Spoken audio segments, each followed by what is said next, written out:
नमस्कार दर्शकों, स्वागत है आपका खास पेशकश में। मैं हूं नंदिनी मिश्रा आपके साथ। दर्शकों, नवरात्रि चल रहे हैं और माता की पूजा अर्चना सभी भक्त कर रहे हैं। माता को खुश करने के लिए कोई उनका पसंदीदा भोग चढ़ाता है तो कोई व्रत रखकर अपनी मनोकामना पूरी करने के आस में माता की पूजा अर्चना कर रहा है। माता के तीसरे दिन की बात करें तो माँ चंद्रघंटा के स्वरूप की पूजा अर्चना की जाती है। तो आज अपनी इस खास पेशकश में हम जानेंगे नवरात्रों के तीसरे दिन पूजे जाने वाली माता के स्वरूप के बारे में, उन्हें क्या भोग चढ़ाएं, कैसे उनकी पूजा अर्चना करें कि आपकी सभी मनोकामनाएं पूरी हों। हमारे साथ आज मौजूद हैं ज्योतिषाचार्य कैलाश प्रज्ञ जी। बहुत बहुत स्वागत आपका पंडित जी। सच बेधड़क चैनल के सभी दर्शकों का आज का दिन बहुत मंगलमय हो। नवरात्राओं के इस पावन पर्व में माँ दुर्गा का पूर्ण आशीर्वाद बना रहे, यही मंगल कामनाएं, यही शुभकामनाएं। पंडित जी, माता के तीसरे स्वरूप के बारे में आज आपसे हम जानेंगे। नवरात्रों में तीसरे दिन माँ चंद्रघंटा की पूजा अर्चना की जाती है। तो वैसे तो भक्त देवी के जो पूरे 9 दिन होते हैं उसमें व्रत रखते हैं, उनकी पूजा अर्चना करते हैं, लेकिन हर एक दिन का अपना खास महत्व होता है। तो तीसरे दिन का जो महत्व है वो आप किस तरीके से बताना चाहेंगे और क्या है माँ चंद्रघंटा का स्वरूप? माँ चंद्रघंटा के तीसरा स्वरूप जो रहता है माँ दुर्गा का, उन्हें चंद्रघंटा के नाम से जाना जाता है। चंद्रघंटा से तात्पर्य चंद्रमासा है और भोले शंभु भोलेनाथ का जो अंश है, माँ आदि शक्ति माँ भवानी का जो अंश माना जाता है, उसे तीसरे स्वरूप के रूप में चंद्रमा की सुख शांति के लिए चंद्रघंटा के स्वरूप का निर्माण माँ आदि शक्ति ओम से हुआ था। इसीलिए माँ दुर्गा की पूजा अर्चना के लिए नवरात्राओं के दिन तीसरे दिन माँ दुर्गा के इस चंद्रघंटा स्वरूप की पूजा अर्चना की जाती है। किसी भी व्यक्ति विशेष को अगर मानसिक अशांति हो या चंद्रमा संबंधित कोई बाधा हो, आज के दिन विधि विधान से माँ चंद्रघंटा की पूजा अर्चना की जाए तो हर तरह से सुख शांति और ऐश्वर्य का वास रहता है। ठीक है, आप किसी भी तरीके से अगर ऐश्वर्य का वास चाहते हैं और आपकी कुंडली में अगर आपका चंद्र ग्रह ठीक नहीं चल रहा है तो माँ चंद्रघंटा की पूजा अर्चना करेंगे तो जरूर आपकी जो परेशानियां हैं उनका समाधान होगा। पंडित जी, माँ चंद्रघंटा की पूजा तीसरे दिन यानी नवरात्रों के तीसरे दिन जो पूजा अर्चना की विधि है वो भी दर्शक जानना चाहेंगे। दर्शकों, पूजा विधि के बारे में अगर बात की जाए तो जिस तरह से घट स्थापना तो आपने शुभ मुहूर्त में कर ली, लेकिन प्रतिदिन जो माँ दुर्गा के जिस स्वरूप की हम पूजा अर्चना करते हैं, सवेरे जितना जल्दी अगर पूजा अर्चना की जाए तो वह सर्वश्रेष्ठ माना जाता है। और माँ चंद्रघंटा के स्वरूप की जो पूजा है वो चंद्रमा के स्वरूप की पूजा के रूप में माना जाता है। सवेरे 6:30 से 10:30 बजे का जो समय रहता है वह सर्वश्रेष्ठ माना जाता है। माँ के फोटो के ऊपर पंचामृत का जो अभिषेक रहता है, दूध, दही, घी, शहद और चीनी, यह पंचामृत का जो अभिषेक माँ के फोटो को करना चाहिए। इत्र से स्नान करवाना चाहिए। मौली और रोली से तात्पर्य रक्षा कवच के रूप में मौली सदैव कार्य करता है, इसलिए मौली चढ़ानी चाहिए। और रोली का तिलक लगा के अक्षत चावल लगा के माँ को घर पे अगर कोई पकवान, अगर आपके घर में जो नारी शक्ति है वो बनाए तो घर में बने हुए पकवान का भोग माँ को लगाना चाहिए। और उसके उपरांत दुर्गा चालीसा का पाठ अगर आप विधि विधान से करें तो निश्चित रूप से यह पूजा पूर्ण रूप से मानी जाएगी। और माँ चंद्रघंटा का जो स्वरूप है वह सफेद और पीले रंग को माना जाता है, इसलिए पीले या सफेद रंग के वस्त्र धारण करने के उपरांत आप माँ की पूजा अर्चना कीजिए। ठीक है, तो यानी माता की देवी की पूजा अर्चना करते हैं तो सफेद और पीले वस्त्र पहनेंगे तो उसका फायदा आपको मिलेगा, माता खुश होंगी। माता के पसंदीदा भोग के बारे में पंडित जी ने बताया। अब पंडित जी से जान लेते हैं कि जब पूजा अर्चना करें, आपने बोला कि माता दुर्गा का पाठ करना चाहिए। अब नवरात्रि के तीसरे दिन में क्या कोई विशेष मंत्र आप माँ चंद्रघंटा देवी की पूजा अर्चना के लिए बताना चाहेंगे? क्योंकि हमने बताया कि चंद्रघंटा देवी जो रहती है चंद्रमा की प्रतीक मानी जाती है। चंद्रमा सदैव कुंडली में लग्नेश का मालिक माना जाता है। जब भी किस व्यक्ति विशेष का जब जन्म होता है तो घर पे यह रहता है कि इसका नामकरण संस्कार कब किया जाए, किस अक्षर पे इसका नाम रखा जाए। जन्म कुंडली में चंद्रमा जिस राशि में बैठता है उसी राशि के ऊपर उस व्यक्ति विशेष का नाम रखा जाता है।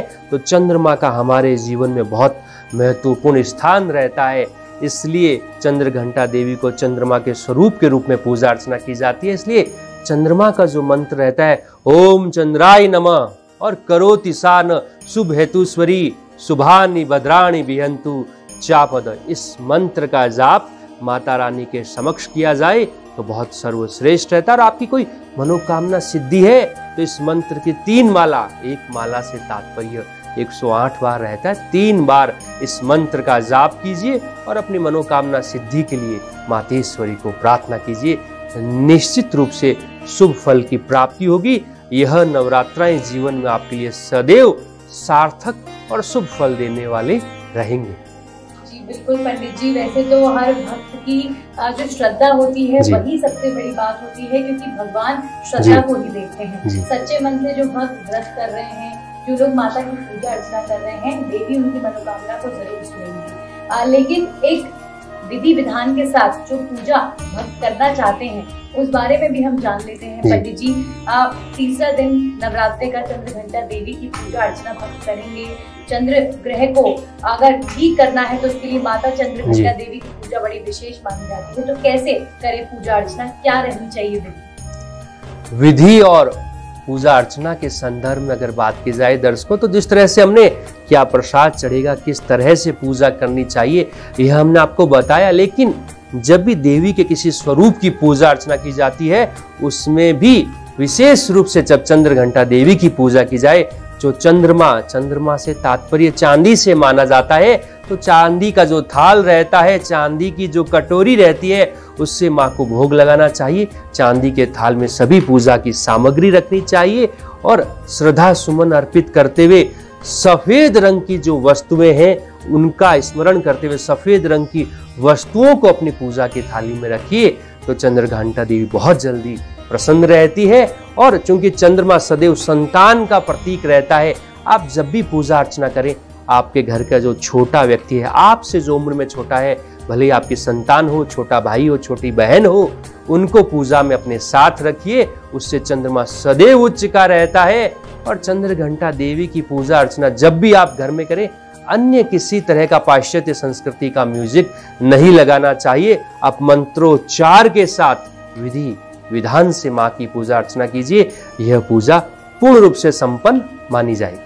जी पंडित जी, अब मैं तमाम उन दर्शकों की दुविधा के बारे में आपसे जानना चाहूंगी। कई ऐसे लोग हैं जिनके घर में उनका विवाह संपन्न नहीं हो पाता, कई लोग ऐसे हैं जिन्हें संतान सुख प्राप्त नहीं हो पाता।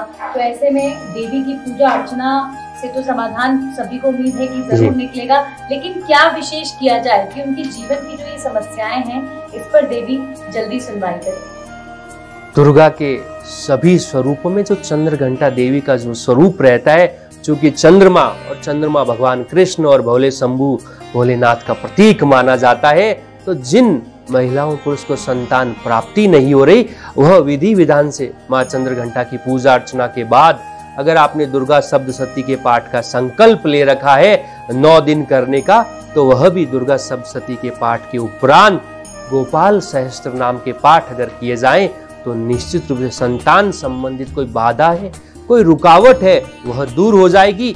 1.25 किलो चावल के अंदर 5 गुड़ की डली माता के समर्पण भाव से आगे रखिए और उन्हें तब तक रखिए जब तक आपको संतान की प्राप्ति नहीं हो जाती। 1.25 महीना, 8 महीना, 9 महीना मातेश्वरी के चरणों में यह प्रसाद के रूप में आप मनोकामना सिद्धि के साथ एक लाल रंग का जो कपड़ा रहता है उसमें चावल और गुड़ की डली रखिए और उसको रखने दीजिए और मातेश्वरी से यह प्रार्थना कीजिए कि जब तक मेरी संतान प्राप्ति नहीं होगी, यह प्रसाद तेरे चरणों में अर्पित रहेगा। निश्चित रूप से आपकी मनोकामना सिद्धि हो। हम बात कर रहे हैं नवरात्रों में कैसे माता की पूजा अर्चना की जाए, विशेष तौर पर माता के तीसरे दिन के स्वरूप की। एक बार फिर से स्वागत करते हैं पंडित जी का। पंडित जी, ब्रेक के बाद स्वागत आपका। आपसे अब जानना चाहेंगे कि माता की पूजा अर्चना में जो कन्या भोज होता है जी, आखिरी दिन जब होता है, जैसे अष्टमी और नवमी के दिन कन्या भोज कराया जाता है, तो इसकी क्या मान्यता है? माता खुश होती है कन्याओं को भोजन कराने से?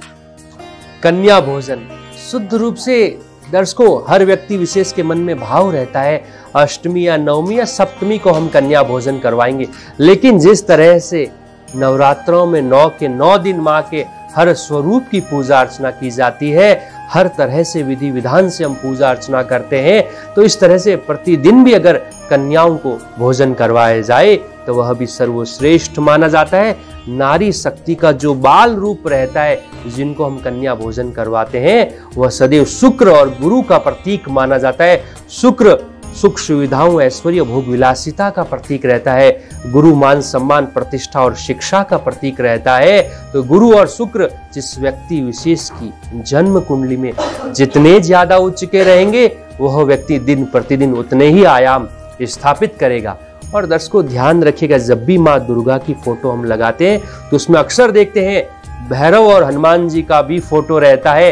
इसलिए कन्या भोजन के साथ एक छोटे बालक को भी भैरव के रूप में भी भोजन करवाना चाहिए, तभी कन्या भोजन पूरा माना जाता है। बिना भैरव पूजन के कन्या जो भोजन रहता है वह अधूरा माना जाता है। इसलिए भैरव की पूजा करें और भैरव को भोजन भी करवाएं। पंडित जी, कैसे माता की पूजा अर्चना वो बच्चे करें जो किसी एग्जाम की तैयारी कर रहे हैं, जो आगे अपने करियर के लिए तैयारी कर रहे हैं और उनका लंबे वक्त से उन्हें कोई फायदा मिल नहीं पा रहा है, तो एक संघर्ष उनका अपना चलता है, कैसे माता की पूजा अर्चना करें कि उनकी मनोकामना पूरी हो? शिक्षा के क्षेत्र में सफलता हर माता पिता के मन में रहता है। हमने बहुत संघर्षों के बाद या हमने एक सफलता के बाद जीवन को जिया है, लेकिन हमारे बच्चे जब तक सफल नहीं हो पाएंगे, हमारा जीवन सफल नहीं हो पाएगा। और बच्चों की सफलता के ऊपर परिवार का भी मान सम्मान टिका रहता है। तो जो बच्चे प्रतियोगी परीक्षाओं की तैयारी कर रहे हैं, चाहे साइंस के फील्ड में हो, चाहे आर्ट्स के फील्ड में या अन्य प्रशासनिक सेवाओं की अगर तैयारी कर रहे हैं, तो माँ चंद्रघंटा के स्वरूप वाले दिन आप चांदी का कड़ा भी अगर धारण करते हैं माँ के समक्ष, तो वह भी आपको ध्यान लीन कर देगा और पढ़ाई में पूरा मन लगेगा। तो आज के दिन चांदी का कड़ा, चाहे मेल हो या फीमेल के लिए बहुत सारे ऑप्शन रहते हैं चांदी पहनने के लिए, और मेल चांदी का कड़ा पहन सकते हैं। मंत्रोच्चार के रूप में अगर बात की जाए तो माँ दुर्गा के स्वरूप जो चंद्रघंटा का स्वरूप है, उसके समक्ष विष्णु सहस्त्र नाम के पाठ आपको अपनी अच्छी शिक्षा के लिए करने चाहिए। तो विष्णु सहस्त्र नाम के पाठ से अगर आपके पढ़ाई में, जॉब में या किसी भी तरह की सफलता में कोई रुकावट आ रही है, भगवान विष्णु के आशीर्वाद से, माँ चंद्रघंटा के आशीर्वाद से वो खत्म हो जाएगी। नवरात्रों में जब व्रत रखते हैं और माता की पूजा अर्चना करते हैं, तो 9 दिनों का जो नियम होते हैं वो किस तरीके के नवरात्रों के दिनों में पंडित जी रहने चाहिए? क्योंकि जितने ज्यादा नियम आप फॉलो करेंगे, उतना ज्यादा देवी की पूजा अर्चना बेहतर तरीके से होगी और माता खुश होगी। जी, नवरात्राएं हिंदू धर्म के अंदर बहुत पवित्र माने जाते हैं, और जब पवित्रता की बात आती है तो सबसे पहले शुद्धता और स्वच्छता की बात आती है। तो आप जो भी भोजन करते हैं, जिस तरह का भी भोजन करें, जितना सात्विक हो, बिना लहसुन प्याज का हो, वह सर्वश्रेष्ठ माना जाता है। और भोजन के अंदर भी सबसे बड़ा रहता है कि मिल बांट कर खाया तो बहुत कुछ खाया, अकेला खाया तो क्या खाया। नवरात्राओं में पूरा परिवार साथ बैठकर अगर भोजन करे तो माता हर तरह से प्रसन्न रहती है। इसलिए नवरात्रों में विधि विधान तो पूजा का रखना ही है, लेकिन सात्विक भोजन करना है, किसी भी तरह से तामसिक भोजन नहीं करना, अल्कोहल का सेवन नहीं करना, और सब परिवार भोजन करें और घर की नारी शक्ति का वैसे तो सदैव सम्मान करें, लेकिन नवरात्राओं में तो विशेष रूप से उन्हें कुछ न कुछ भेंट पूजा देनी चाहिए। आपकी घर की जो बहन बेटी जिनकी आप शादी भी कर चुके हैं, नवरात्राओं में उनको जितना ज्यादा गिफ्ट दिया जाए अपने सम्मान के लिए अगर आप कुछ देते हैं, बहुत सर्वश्रेष्ठ और शुभ माना जाता है। जी बिल्कुल पंडित जी, तो कैसे नवरात्रों में अपने घर की जो स्त्रियां हैं आप उनका सम्मान करेंगे तो माता रानी खुश होंगी। पंडित जी ने ये बात सभी दर्शकों को बहुत अच्छे से समझाई। पंडित जी, ये आपने बताया कि क्या करना है, लेकिन क्या नहीं करना है वो भी जरा विस्तार से समझा सकते हैं, तो समझाइए। नवरात्रों में क्या करना चाहिए इसके ऊपर तो हमने बहुत प्रकाश डाला, लेकिन क्या नहीं करना चाहिए। दर्शकों, जब किसी कार्य को करने की छूट होती है तो उसके साथ यह प्रोटोकॉल भी रहता है कि इसके साथ यह नहीं करना है। बहुत बार अक्सर करने के वास्ते लोग न करने वाली चीजें ज्यादा कर लेते हैं। इसलिए नवरात्रों में किसी भी तरह से तामसिक भोजन नहीं करना चाहिए। किसी भी तरह से अगर आप कोई हवन अनुष्ठान अगर आप करवाने जा रहे हैं तो शादीशुदा है तो सब पत्नीक करवाएं। अक्सर देखा जाता है लोग बड़े बड़े मंदिरों में विधि विधान से बड़े लाखों रुपए खर्च करके अकेले ही हवन करवा देते हैं। नवरात्रों में अगर शादीशुदा व्यक्ति पत्नी को साथ में लेकर अगर हवन न करे तो वह हवन उसका निष्फल माना जाता है। ठीक है, आपने मन के भाव के लिए पूजा करवाई, लेकिन बिना नारी शक्ति के सहयोग के घर हो या घर से बाहर वह हवन निष्फल माना जाती है, वह पूजा निष्फल मानी जाती है। और अक्सर लोग गुप्त रूप से भी पूजा पाठ करवाई जाती है, लेकिन पूजा पाठ के अंदर आपके घर की नारी शक्ति का पूरा मनोयोग होना चाहिए। अगर बिना नारी शक्ति के सम्मान के अगर आप घर से बाहर या घर के अंदर कुछ करवा रहे हैं तो निष्फल रहेगा। इसलिए हर कार्य के अंदर घर की लक्ष्मी का सहयोग ले और सुख शांति से पूर्ण रूप से पूजा अर्चना करवाएं। जी बिल्कुल, तो अपनी पत्नी का के सहयोग से पूजा अर्चना करें, हवन करें, माता रानी की पूजा करें तो बिल्कुल लाभ मिलेगा। पंडित जी, नौकरी के विषय की बात करूं, चाहे बिजनेस की बात करूं, नवरात्रों में कैसे पूजा अर्चना करें कि घर में जो धन है वो उसे लेकर कोई परेशानी लोगों को ना हो। धन, चूंकि यह शुक्र ग्रह से जुड़ा हुआ मामला है, आज हम चंद्रघंटा देवी के प्रतीक के रूप में पूजा अर्चना नवरात्रों के माँ के देवी के तीसरे स्वरूप की पूजा की बात कर रहे हैं। तो शुद्ध रूप से विधि विधान से जब माँ की पूजा अर्चना खत्म हो जाए तो चौकोर जो चांदी का जो टुकड़ा रहता है वो माँ की थाली में रखिए और सिंदूर, कुमकुम और चावल से उस चांदी के चौकोर टुकड़े की पूजा अर्चना कीजिए। उसके उपरांत जो हमने मंत्र बताया, करोति सान शुभ हितेश्वरी शुभानि भद्राणि विहंतु चापद, इस मंत्र का जाप करते हुए उस चांदी के चौकोर टुकड़े को आपके घर में जहां पे भी धन का स्थान है या सोने चांदी जहां रखते हैं वहां पे उस चांदी के चौकोर टुकड़े को रखिए और प्रतिदिन जब भी नवरात्रों में आप पूजा करें उस चौकोर टुकड़े को उठा के वापस पूजा की थाली में रखिए। 9 दिन विधि विधान से चांदी के चौकोर टुकड़े की अगर पूजा अर्चना की जाए तो आपके घर में धन संपत्ति का पार वास रहेगा, किसी भी तरह से धन की कमी नहीं रहेगी और हर तरह से आपको लाभ ही लाभ रहेगा। तो माता रानी की पूरे दिल से श्रद्धा के साथ पूजा अर्चना करेंगे तो जरूर आपकी मनोकामना पूरी होगी। पंडित जी, बहुत बहुत धन्यवाद हमारे साथ जुड़ने के लिए और इतनी सारी बातें बताने के लिए। माँ दुर्गा का संपूर्ण आशीर्वाद सभी के ऊपर बना रहे। नवरात्रों में पूर्ण विधि विधान से आप माँ की पूजा अर्चना करें। इन्हीं शुभकामनाओं के साथ आज हम आपसे विदा लेते हैं। जय श्री कृष्ण। इसी के साथ ही खास पेशकश में इतना ही। नमस्कार।